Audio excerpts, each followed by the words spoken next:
Hi, coaches. Welcome back to Big Rule World. I'm Coach Allen. If you've been following me up to this point, generally I use this episode forum to give you tips on drills, skills, how to block stuff, and different things with the offensive line. Today's episode is a little special episode, and I do it because we're coming up on a 1-year anniversary on a big event in my life. So it's a little bit different episode. And I got to be honest, a year ago, I didn't think I'd feel comfortable talking about all this. But I figure if my story can be helpful for you, it's worth it. Okay. Today is surviving getting fired, a coach's story. So it may shock and amaze you, but when I got hired, not at my current school, but at my previous school, I was the youngest head coach in the state of Virginia. I was hired at 24 years old. I was hired at 24 years old. I've been an assistant coach since I was 18, going on 19 with my home high school. And I got hired really being only a JV assistant.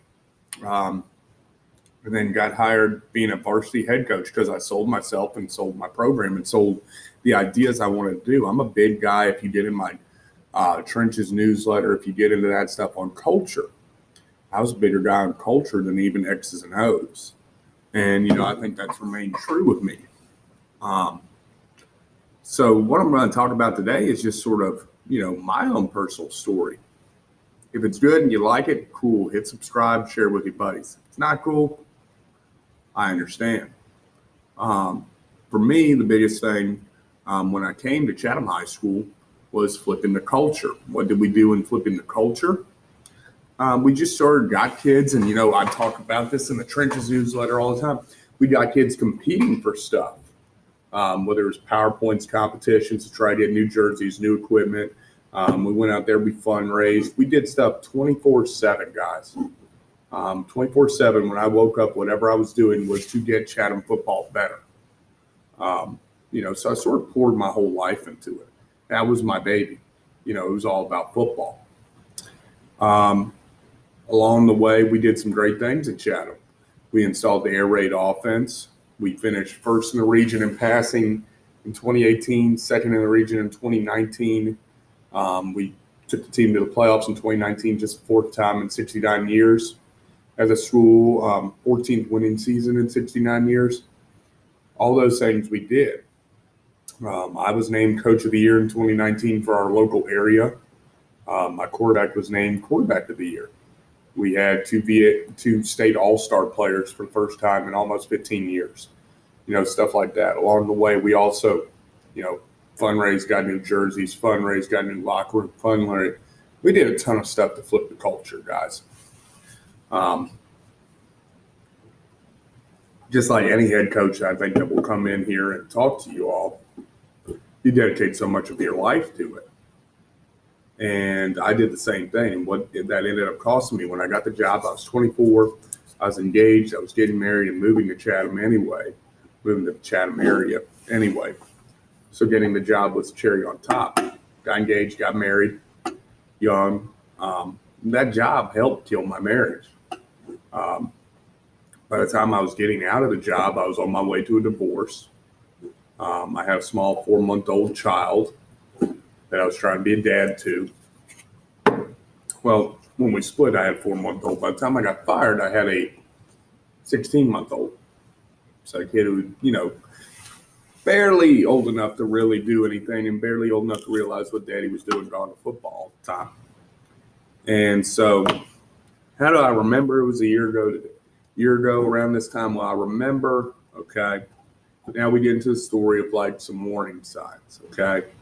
For me, big warning sign was when I went into the 2019 season, the administration that I had, the administration that had hired me in 2016 was now completely gone, completely new. I was on my third AD in 4 years.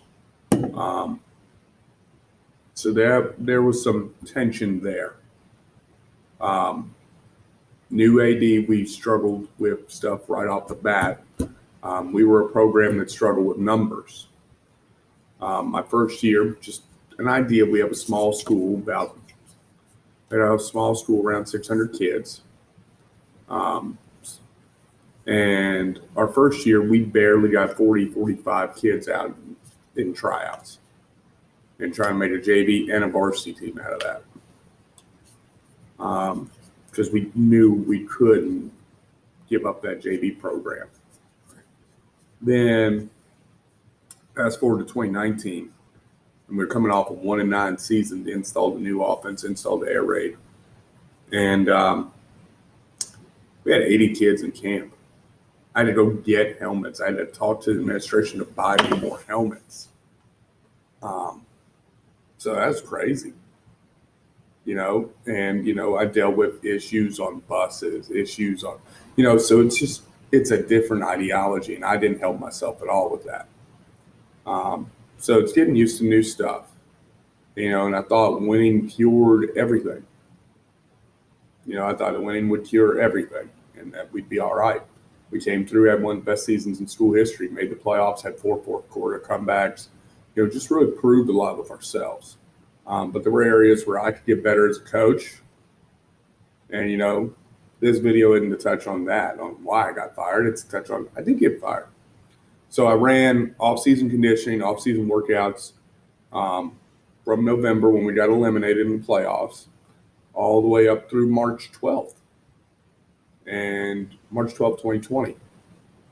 And then I got called in. I had to cancel weightlifting that day because my AD needed to meet with me. I was like, okay, whatever. So I go in and he tells me they're going to move in a different direction. And if you could say shocked, I was shocked. And I found out stuff later that didn't surprise me. And I kind of had an idea because tensions with administration had been high for me.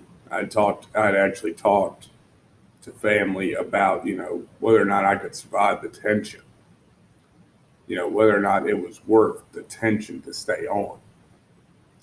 So I was let go in March. That was a tough pill to swallow because I felt like I had done a lot. I was let go as a defending coach of the year, guys. I was let go after making the playoffs with a team that doesn't usually make the playoffs. I was let go after a lot of stuff. And, I know reasons. They know reasons. This show isn't about that. It's not about the cast blame. I think the main blame being I just wasn't who they wanted. But this show's about surviving it. Because you got to remember, guys, I think we're all competitive. I think we all have a little bit of ego. I think we all have a little bit of ego. I think we all have, have that confidence in ourselves where we don't want to be turned down like that. I know that's true about me. So how did I survive? Well, I got kind of lucky. March happened. I told you I'm going through a divorce. I'm going through time with my son. And all of a sudden, March 13th hits. I took a day off school, and that was the last day of school in person until October for us. Did not see that one coming. So we take the break. I ended up getting hired on at a staff 30 minutes north of me with a couple buddies. And that has been, I guess my big tips on how you survive. Number one, how I survived. I found stuff outside of football that brought me joy. I found stuff outside of coaching and running a program that brought me joy. The biggest thing being my son, a little 2-year-old at home. So I want to suggest to you guys, don't get so tied up in your job that you lose track of what's important. I love my son. And, I got to spend a ton more time with him thanks to the coronavirus pandemic and thanks to not coaching and thanks to not being a head coach. I get to spend more time with him now. I'm not putting out 100 fires. That was number one. Number two, I had to humble myself a little bit. I struggled with that initially. I struggled with being all in on being an assistant coach again after I'd been a head coach. But eventually I got to the point where, I fell back in love with football. I fell back in love with the game, not the X's and O's, with the game, with teaching kids the game. And that's what I fell back in love with. I can do the organizational stuff. I like to think I'm pretty good at it, but I fell back in love with teaching kids the game of football. And number three, I took time for me. I took time to do stuff that I enjoyed, whether it be football or not. That's how this show got created. Big Drew the World was because I had the time. I had the time to create it and enjoy it. And I think it's been a joy and almost a mental relief for me. So guys, if you're going through tough stuff, and I use my story, I use my story with my kids all the time because I'm an open book. If you need somebody to talk to, somebody go through stuff, well, Coach, how'd you do this? How'd you do that? Hey, I'm here for you. I wanted to use a year later, after a big day in my life, because you got to remember, guys, I was 100% all in. If you didn't know me, I was all in, 100% football, 24/7. And I got fired. And it was probably the best thing God could have done for me. I'm a big believer in that. God had a purpose for it, and God got me out of a situation that could have been toxic for me as a person. And so now I'm back loving football again. I enjoy my kids. I enjoy going to work. I enjoy my son. I enjoy my time outside of football now. And, I'm thankful for that. So don't be afraid of change. Don't be afraid of something that happens. God's going to create a big thing in your life. God's going to create a big movement. I don't have this platform if I don't get fired. So that's my advice to you all. That's sort of a coach's story on how getting fired really wasn't that bad. All right, coaches. I'll see you next time for some more regular content.